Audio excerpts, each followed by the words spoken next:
Bonjour à tous, chers amis, vous qui suivez l'actualité de l'ICEP ou vous qui soutenez l'ICEP.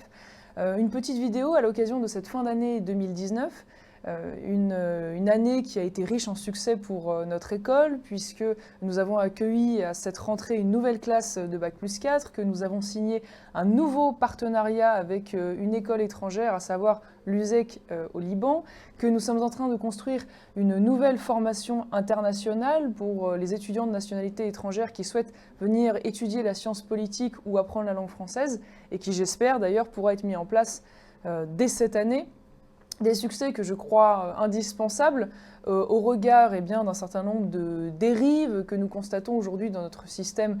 universitaire ou éducatif au sens large. On ne compte plus au quotidien le militantisme, le sectarisme, l'uniformité idéologique qui sévit dans de trop nombreuses écoles ou universités.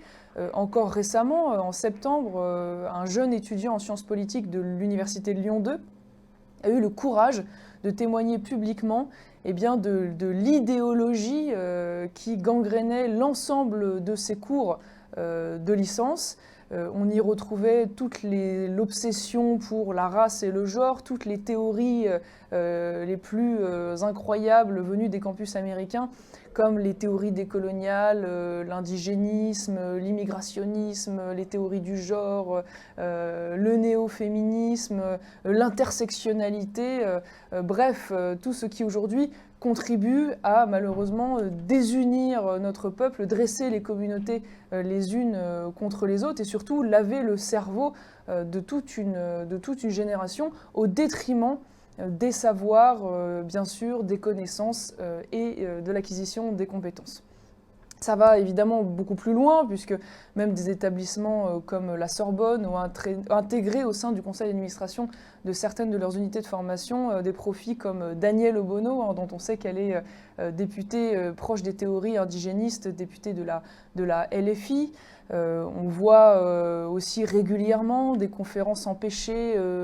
annulées sous la pression d'un certain nombre de syndicats d'extrême gauche. Je pense notamment à la conférence à Lille, l'université de Lille, qui a été empêchée pour la venue de François Hollande. Je pense aux insultes qu'a subies Alain Finkielkraut lorsqu'il a souhaité intervenir à Sciences Po. Malheureusement, je ne cite que ces deux exemples-là, mais il y en a de très nombreux. Je pense aussi à tous ces enseignants qui sont vilipendés, harcelés, mis au banc, privés de cours, voire littéralement virés, parce qu'à un moment donné, ils ont tenté de se dresser face précisément à cette uniformité idéologique ou face à ce rouleau compresseur militant. Et je pense aussi à tous ces jeunes syndicalistes de droite qui, il y a quelques semaines encore, se sont fait physiquement agresser par ces mêmes syndicats d'extrême gauche, enfin plutôt milices d'extrême gauche. Encore il y a quelques jours à Rennes, ces jeunes étudiants qui ont été attaqués à l'acide au cours de leur réunion par ces syndicats d'extrême gauche, sans que manifestement il n'y ait de véritable réaction du système universitaire ou de l'État. Et donc dans ces conditions, je crois qu'il est très important que des écoles libres comme l'ICEP continuent d'exister, progressent, se développent et même se multiplient, j'espère, partout en France, pour défendre véritablement la liberté d'opinion, la liberté de ton, la liberté d'expression. Et puis le pluralisme intellectuel, il faut que nous soyons exemplaires de ce point de vue pour résister à notre niveau à cette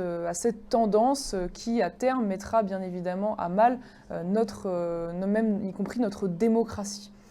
C'est pourquoi je souhaitais finalement conclure cette année pleine d'encouragement, d'espoir, puisque c'est une très belle année 2020 qui s'annonce pour l'école. Nous poursuivons notre ouvrage. Je vous remercie encore pour votre soutien et je vous invite à vous rendre sur notre site internet pour les futurs étudiants à venir à nos journées portes ouvertes et pour l'ensemble d'entre vous qui nous écoutent à se rendre à nos conférences mensuelles et ainsi découvrir la vivacité intellectuelle qui s'exprime au quotidien dans notre école. Je vous souhaite donc à tous une très belle année 2020.